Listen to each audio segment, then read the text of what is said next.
Pour les heures supplémentaires, c'est fait. Alors, on va passer aux accidents du travail.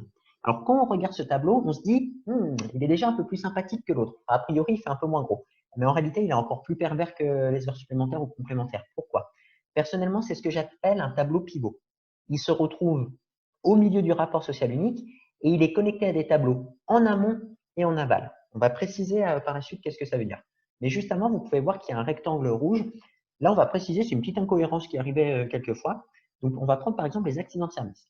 À gauche, vous avez le nombre d'accidents de service. À droite, dont nombre d'accidents sans arrêt. Ce qu'il faut faire sur la colonne de gauche, c'est qu'on renseigne le total des accidents de service avec et sans arrêt. Et à droite, on vient préciser le nombre d'accidents sans arrêt. Et ça, c'est un petit truc un peu pervers du rapport social unique, c'est que souvent, on va vous demander dont. Donc, à gauche, on vous demande le total, et après, on vient préciser, découper l'information. Ça, c'est une petite erreur qui apparaissait assez souvent. Alors, le 4-2-1, c'est un tableau qui est particulier. Lui, il s'intéresse à tous les agents qui ont travaillé au moins une fois au cours de l'année. En d'autres termes, ce tableau-là va recenser tous les accidents de service et de trajet avec et sans arrêt au cours de l'année 2020. Or, bon là, vous voyez 2019 parce que bon, on est sur la version 2019. Or, le problème, c'est que, comme on vous a dit, il est connecté à des tableaux en amont. Ces tableaux se situent dans la rubrique absence et temps de travail. Et le problème des tableaux de la rubrique absence et temps de travail, donc ils viennent décomposer la nature de l'absentéisme, ces tableaux-là s'intéressent aux agents présents au 31 décembre. Donc là, vous êtes sur un tableau qui s'intéresse à tous les agents qui ont travaillé au cours de l'année, alors qu'il a pour référence des tableaux qui s'intéressent uniquement aux agents présents au 31-12. Alors là, comment faire dans ce genre de situation? Et c'est là, on va dire qu'on a une petite lueur d'espoir, c'est l'intérêt de cette application. Dans le carré rouge, vous pouvez voir qu'il y a des sexes des agents pour les accidents de service. Et par exemple, pour les femmes, on peut lire 2-1-1-1 plus 2-1-2-1 plus 2-1-3-1 égale 21. En fait, l'application vous rappelle les informations que vous avez renseignées dans les tableaux en amont. Et donc ici, typiquement, pour les femmes, ça veut dire que dans la rubrique absence et temps de travail, pour accident de service, pour des femmes qui sont présentes au 31-12, au total, il y a 21 jours qui ont été recensés. On peut regarder le total en bas de ce tableau-là. On voit bien 21 au niveau de la colonne des femmes. On est bon. C'est-à-dire qu'en fait, le 4-2-1, il ne pourra jamais être inférieur au total des jours d'absence qui sont renseignés dans ces rubriques et dans ces sections qui sont dans la rubrique absence et temps de travail. Pour la simple et bonne raison que ces rubriques absence et temps de travail s'intéressent aux agents présents au 31-12, que là, ici, on est sur tous les agents qui ont travaillé au moins une fois dans l'année, et vous avez peut-être des agents qui sont partis à la retraite, qui ont démissionné ou toute autre chose, mais qui ont pu avoir un accident de service et de trajet. On les prendra en compte ici, mais pas dans les autres tableaux. Bruno? Oui, Cyril? Oui, j'insiste là-dessus, tu as tout à fait raison que ce soit sur ce tableau-là, mais sur tous les tableaux du RSA, vous avez toujours euh, sous les en-têtes de colonnes, quand vous avez une interconnexion entre tableaux, vous avez toujours les résultats qui ont été saisis précédemment dans les autres tableaux qui peuvent permettre de vous rappeler sans avoir besoin forcément de retourner dans le tableau la valeur que vous y avez saisie et éventuellement de confirmer le résultat ou de voir qu'il y a une erreur. C'est vraiment très très important à regarder ça.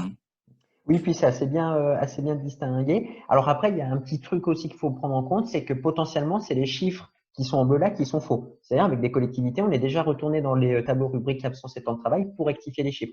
Là, typiquement, ce genre de truc qu'on fait à deux, parce que, alors, quand vous avez deux, trois accidents, c'est encore sympathique à corriger.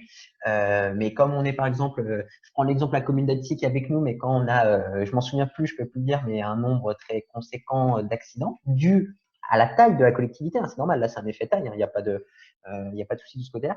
Et donc, ça devient beaucoup plus tendu à corriger ça. Et c'est encore plus délicat qu'en fait, ce tableau-là va être aussi connecté en fait à la rubrique RAST. La rubrique RAST vise à préciser en grande partie les circonstances des accidents du travail. Et donc, en fait, si vous voulez, votre 4-2-1, il va vous permettre de recenser l'intégralité des accidents de service et de trajet dans votre collectivité. Et après, donc si vous dites, j'ai eu en tout et pour tout 20 accidents de service et de trajet dans ma collectivité, si vous avez ce 20-là dans le 4-2-1, il faudra qu'on retrouve ces 20 accidents dans la rubrique RAST. Idem pour les journées d'absence. Si vous déclarez dans le 4-2-1 qu'au total, pour accident de service et de trajet, il y a 500 jours d'absence, il faudra qu'on retrouve ces jours d'absence dans le RAST. Avec quand même une petite, pour faire un petit retour Voilà. Sur les accidents du travail, il y a encore une dernière petite chose qui est pénible. Là, vous vous dites, mais mon Dieu, ce tableau, c'est l'horreur, il y a toujours quelque chose. Oui, en effet, celui-là, il est particulièrement délicat. À droite, vous avez le nombre de jours d'arrêt de travail pour les accidents qui sont survenus dans l'année 2019 ou auparavant. Ça veut dire qu'en fait, si vous avez par exemple, là, on va collecter les données sur l'année 2020, admettons que vous avez un agent qui a eu un accident en 2019 et qui a eu des jours d'arrêt en 2020. On va renseigner les jours d'absence dans la colonne accident de service, accident de trajet, homme-femme. Sauf qu'à gauche du tableau, c'est le nombre d'accidents du travail reconnus dans l'année 2019. C'est-à-dire que quand vous recensez le nombre d'accidents, on s'intéresse uniquement aux accidents qui ont eu lieu en 2000, enfin là, en l'occurrence, ça sera 2020. Mais pour les journées d'absence, eh ben, si vous avez un agent qui a des jours d'absence en 2020 pour des accidents qui ont eu lieu en 2019, il faudra le prendre en compte. Et c'est là où c'est un peu compliqué, cette partie accident du travail et RAS, c'est ce genre d'éléments. En sachant que dans la partie RAS, vous avez également ce genre de réjouissance. Après, voilà, nous, on s'adapte. Si c'est un peu trop délicat de remonter dans le temps, on va déjà se concentrer d'être juste sur 2020. Et puis après, on essaiera de voir si on peut remonter dans le temps. Également, ce qu'il faut se dire, c'est que typiquement, ça, c'est le genre de choses où il n'y a pas de problème, on les fait à deux. Ce qu'on faisait avec les collectivités en général, c'est quand c'était compliqué pour vous de corriger tout seul, et ben, il y avait la personne qui avait les déclarations des accidents, et puis nous, après, on corrigeait ensemble, on plaçait les informations. Et c'est ça qui est extrêmement important, c'est que c'est comme pour les mises en stage des contractuels sur emploi permanent, il faut au moins avoir un chiffre officiel. C'est se dire, je prends par exemple tous les accidents que j'ai déclarés au cours de l'année, j'ai la liste de ces déclarations et je m'inspire de cette liste pour remplir le 4.2.1 et pour remplir le reste. Comme ça, on est raccord. Après, il se peut qu'il y ait un ou deux accidents qui passent à la trappe parce qu'on n'y pense plus ou qu'on n'a pas déclaré certains accidents. Mais si au moins on est raccord, c'est bien. Parce que parfois, il y en a qui se basaient sur les déclarations pour déclarer les accidents. Et puis parfois, pour des tableaux, ils se souvenaient, ah bah tiens, il y a eu cet accident, on l'a pas déclaré, mais bon, je me souviens qu'il y a eu un accident. C'est typique des petits bobos, pour ainsi dire, qui ne nécessitent pas d'hospitalisation ou de jour d'arrêt. On ne va pas forcément faire de déclaration, alors qu'il faudrait quand même en faire une. Mais auquel cas, voilà, il faut vraiment s'arrêter sur un chiffre officiel, vraiment se dire j'ai un chiffre d'accident et je m'y tiens tout le long.